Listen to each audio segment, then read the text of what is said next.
Muy buenos días, soy Rubén Fidalgo y hoy vamos a ver cómo funciona el sistema de inyección electrónica Bosch de Jetronic, el primero que se utilizó en la industria del automóvil. Y para ello vamos a ponernos en antecedentes y ver por qué era necesaria una inyección electrónica, por qué hoy en día tienen todos los coches inyección electrónica y los principios básicos de funcionamiento de este sistema y también sus puntos débiles. Así que venga, al lío.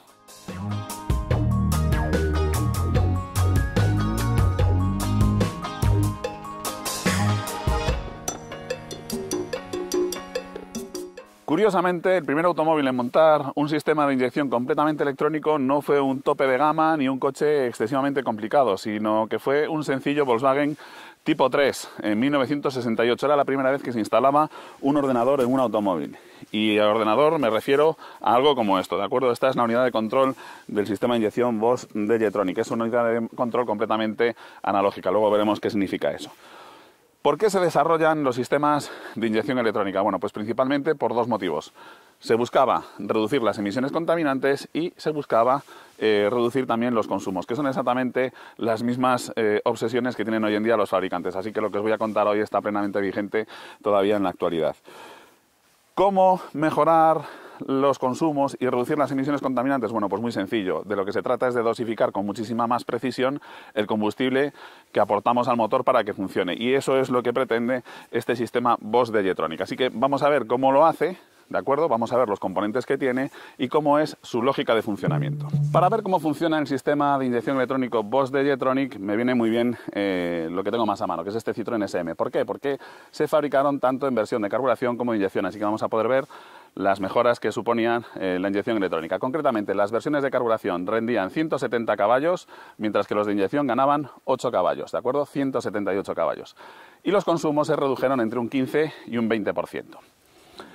Vamos a ver cuáles son los elementos que tenemos en un sistema de inyección Bosch de Jetronic. Y empezamos por lo que es la alimentación del combustible. Y ahí tenemos el depósito de combustible, un filtro de combustible, la bomba, un regulador de presión que me va a mantener la presión constante en la rampa de inyección y, por otro lado, los inyectores que van a ser los encargados de dosificar ese combustible. ¿De acuerdo? Por otro lado, tenemos la unidad de mando. Se trata de un ordenador analógico. Aquí no hay microprocesadores ni se trabajan con ceros y unos, sino que se trabajan con resistencias, condensadores, transistores. Y lo que hace básicamente es recibir señales de resistencias y determinados valores que generan una respuesta en el circuito eléctrico y van a alargar o acortar los tiempos de apertura de los inyectores y así, si tenemos más tiempo abierto el inyector, inyecta más gasolina y si lo tenemos menos tiempo, inyecta menos gasolina, ¿de acuerdo? Entonces, el ordenador, digamos, es el centro neurálgico de todo el sistema. Por otro lado tenemos los sensores, que son los que se encargan de darle la información a este ordenador. Y los sensores principales van a ser el sensor de presión del colector de admisión. Esto lo que va a medir es la cantidad de aire que está aspirando el motor, ¿de acuerdo? Utilizando la presión de aire. El sensor de temperatura de refrigerante, que es una resistencia variable, ¿de acuerdo? Un sensor de temperatura de aire que va en el colector de admisión y que corrige junto con el valor de presión. Si yo conozco la presión y la temperatura del aire de admisión, conozco cuánto caudal de aire está aspirando el motor, ¿de acuerdo? Y unos sensores que van aquí en el distribuidor, que son los que le dicen a la unidad de mando cuándo tiene que abrir los inyectores, ¿de acuerdo? Cuándo están los pistones colocados cerca del punto muerto superior para que se produzca esa inyección. Aparte de esos sensores, tenemos, para corregir más la información, un sensor de presión absoluta, que ese sensor lo que va a hacer es decirle a la unidad de mando que estamos pisando el acelerador a fondo. Y por último, un sensor de posición de las mariposas, ¿de acuerdo? Es el que le dice cuánto estamos pisando el acelerador. Además de estos sensores, el sistema tiene una serie de actuadores, que van a ser, por un lado, un sistema de arranque en frío, ¿de acuerdo?, que me va a alimentar un inyector adicional para enriquecer el coche en las fases de arranque en frío, los inyectores del funcionamiento normal y también una válvula de paso de aire adicional, porque estos vehículos vienen equipados con aire acondicionado y cuando el compresor del aire acondicionado funciona, quita mucha potencia del motor y necesitamos que el motor se acelere ligeramente de forma automática para mantener estable el ralentí. Muy bien, ¿cómo funciona el sistema de inyección Bosch de Jetronic? Bueno, pues es bastante sencillo, aunque todo un logro tecnológico en su momento. Como os decía, al poner la llave de contacto, lo primero que vamos a hacer es darle alimentación a este módulo de control, ¿de acuerdo? En el momento en el que esto recibe alimentación, va a encender la bomba de gasolina durante unos 3 segundos aproximadamente para traer combustible hasta la rampa de inyección de forma que el coche tenga alimentación. Si en esos 3 segundos no hemos dado a la llave, la bomba de gasolina se apaga para no encharcar el motor, ¿de acuerdo? Por seguridad. Y solamente vuelve otra vez a alimentar al coche en el momento en el que detecta que hay giro, ¿de acuerdo? ¿Cómo detecta que hay giro? Bueno, pues en los coches modernos se utiliza un sensor de posición de cigüeñal. Antiguamente lo que hacía Bosch era poner unos contactos adicionales en el distribuidor, unos trigger points que les llaman, que lo que hacen es están sincronizados con el distribuidor y le dicen a la unidad de mando cuándo están llegando los pistones al punto muerto superior. Ahí es la señal de apertura de los inyectores, ¿de acuerdo? En el momento que además esos trigger points le dan señal a este calculador de que el motor está ya girando, la unidad de mando vuelve otra vez a dar corriente a la bomba de gasolina para que empiece a suministrar combustible de manera constante, ¿de acuerdo? Así que ponemos el contacto, se ceba el circuito, empieza a girar el motor. Estos captadores de aquí le dicen a los inyectores cuándo tienen que abrir para suministrar el combustible directamente en el momento apropiado. Así que ya tenemos una ventaja con respecto al carburador. Gracias a la inyección sabemos el momento exacto en el que se tiene que abrir el inyector, ¿de acuerdo? Los inyectores son simplemente una aguja con un electroimán. Cuando reciben corriente, el electroimán tira de la aguja hacia arriba y aporta el combustible. Como la presión es siempre la misma, os decía que es 2 bares, la única forma que tenemos de inyectar más o menos combustible es tener más o menos tiempo abierto el inyector. ¿Cómo sabe la unidad de mando cuánto tiempo tienen que estar abiertos los inyectores en cada momento? Bueno, pues muy sencillo. Mediante los sensores de temperatura de refrigerante y de aire y el sensor de presión absoluta en el colector de admisión, sabe cuánto combustible necesita inyectar. De forma que este sensor de aquí es el más importante, es el que le da la información más importante para calcular el tiempo de inyección. Lo corrige con los sensores de temperatura. Cuando el motor está frío necesita más combustible, de forma que alarga esos tiempos de inyección iniciales. Y también lo corrige mediante este sensor de aquí, que es el de presión máxima, ¿de acuerdo? Cuando pisamos el acelerador a fondo. Hay algunos coches en los cuales las siguientes evoluciones del sistema de Jetronic traían ese sensor integrado dentro del propio sensor de presión absoluta. Y aparte de eso, también tenían un corrector de altitud para corregir la diferencia de la densidad del aire que hay entre las zonas que están a nivel del mar y las zonas que están más altas.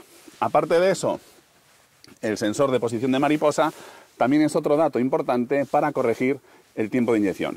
En función de los datos que recopila de esos 5 sensores principales, presión del colector de admisión, temperatura refrigerante, temperatura de aire, posición de mariposa y los trigger points del distribuidor, es como calcula el tiempo de inyección, más largo o más corto.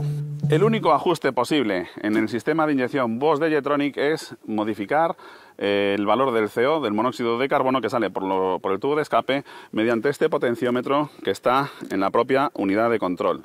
¿De acuerdo? Este potenciómetro lo que va a hacer es modificar la alimentación que le llega a la unidad de mando y de esa forma, tal y como está calculado el circuito, pues alarga o acorta los tiempos de inyección al ralentí, ¿de acuerdo? Para regular el CO del vehículo. Es el único ajuste que tiene este sistema de inyección. Todo lo demás, cómo reacciona a la presión que tengamos en el colector de admisión y todos los parámetros que tiene, digamos que están prediseñados por los ingenieros, que son los que han calculado qué tipo de resistencia, qué tipo de condensador han tenido que incorporar en el circuito electrónico de esta unidad de mando para que los tiempos de inyección sean los apropiados para cada motor. Así que esto no es programable, no hay ningún ajuste y lo único que podemos modificar es el valor del CO para empobrecer o enriquecer los gases de escape mediante este potenciómetro, ¿de acuerdo?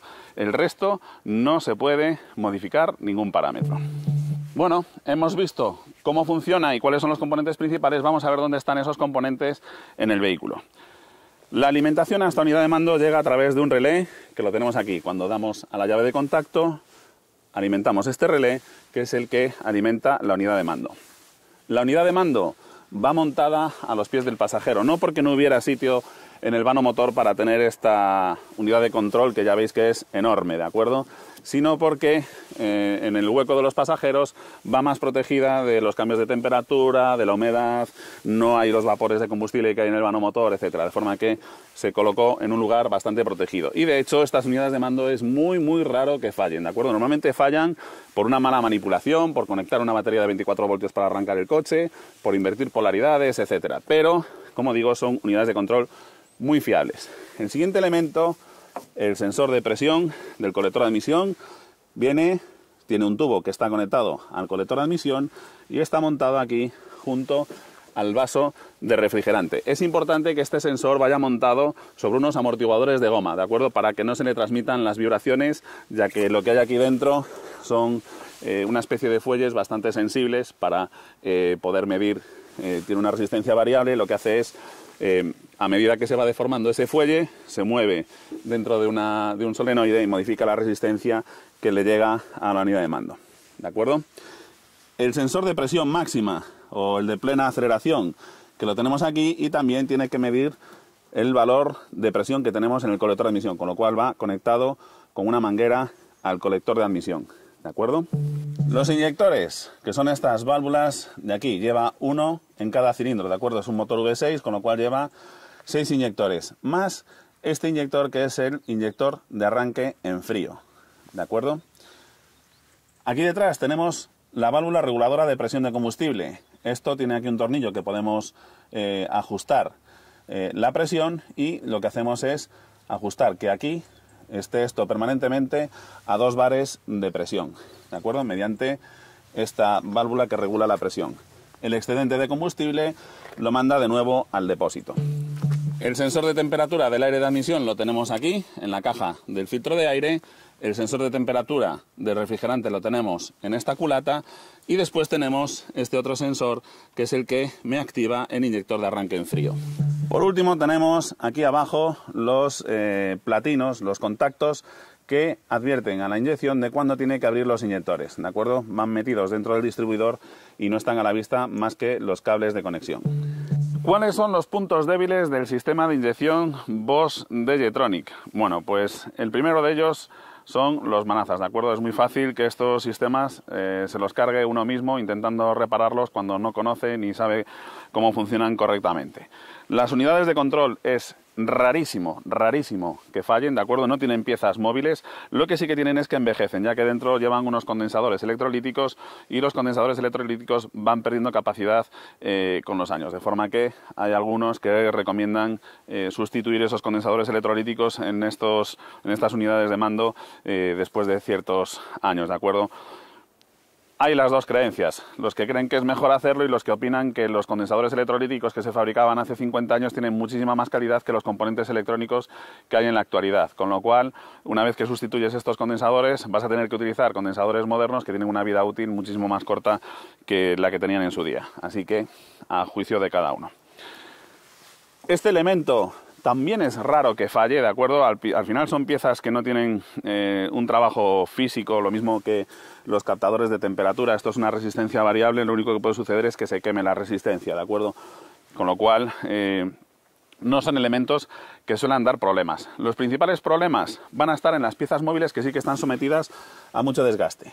Principalmente los contactos del distribuidor, que están continuamente abriéndose y cerrándose. Este es el elemento que más suele fallar, y aparte de eso también los inyectores, porque se van desgastando con el chorro de combustible, sobre todo si no tenemos cuidado de mantener el combustible lo más limpio posible, utilizando siempre filtros de calidad y cambiándolos cuando corresponde, ¿de acuerdo? Con lo cual los trigger points y los inyectores son los elementos que más guerra suelen dar en este sistema de inyección electrónica Bosch DG-Tronic.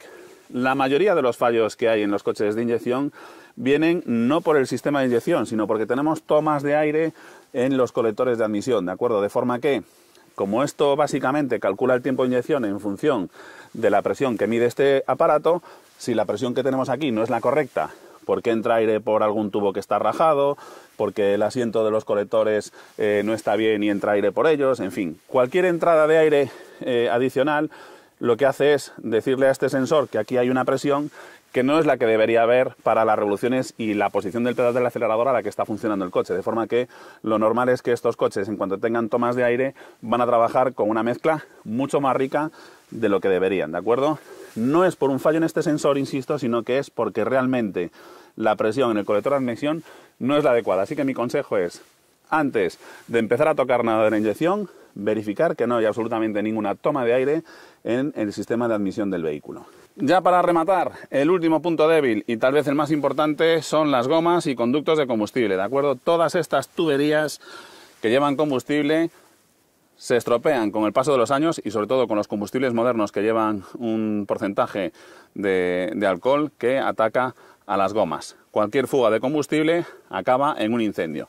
No solamente en estos tubos, sino también en los retenes de los inyectores y también en los propios inyectores, ¿de acuerdo? Hay que verificar constantemente que no haya fugas en estos sistemas. De hecho, este coche fue bastante conocido, igual que los primeros BMW 3.0 CSI, por ser propensos a provocar incendios debido a un defecto en la fabricación de los inyectores. Estad atentos a que la referencia del inyector sea la que Bosch modificó después de detectar esos defectos en las primeras unidades. Muy bien, pues aquí se acaba este tutorial sobre la inyección Bosch de Jetronic. Insisto en que tengáis mucho cuidado al manipularla, es muy fiable, pero los recambios son carísimos. El sensor de presión del colector de admisión andan en torno a los 600, 700 euros, ¿de acuerdo? La unidad de control, 800, 1000 euros, ¿de acuerdo? Los sensores de temperatura y todo eso son baratos porque además muchos de ellos son comunes con coches modernos, pero los inyectores, el sensor de presión, la unidad de control, todos esos elementos y sobre todo también el sistema de paso de aire adicional son carísimos, así que ojo cuando los manipuléis porque si os los cargáis valen una pasta. Bueno, pues hasta aquí este vídeo tutorial, espero que os haya quedado claro cómo funciona el sistema Bosch de Jetronic de inyección electrónica. Si os ha quedado alguna duda porque no lo haya expresado suficientemente claro, por favor dejádmelo en los comentarios que os la resolveré sin ningún problema, ¿de acuerdo? Así que venga, como siempre, mucha suerte y hasta pronto.